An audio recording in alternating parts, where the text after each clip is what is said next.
विचार कौन चीज पे करे के बा? आज का समाज को शोषण क्रिया पर। कैसे भैया? अरे बकुला लगा के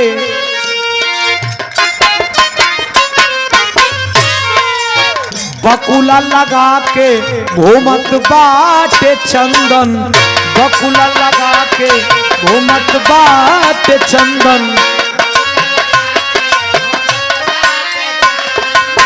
और आज मुस्क बिलरिया कर ले अभिनंदन, मुस्क बिलरिया कर ले अभिनंदन।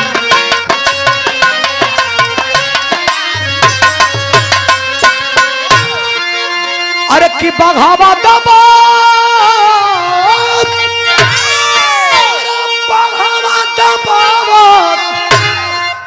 बकरी के पौआ जरूर कुछ बात बा।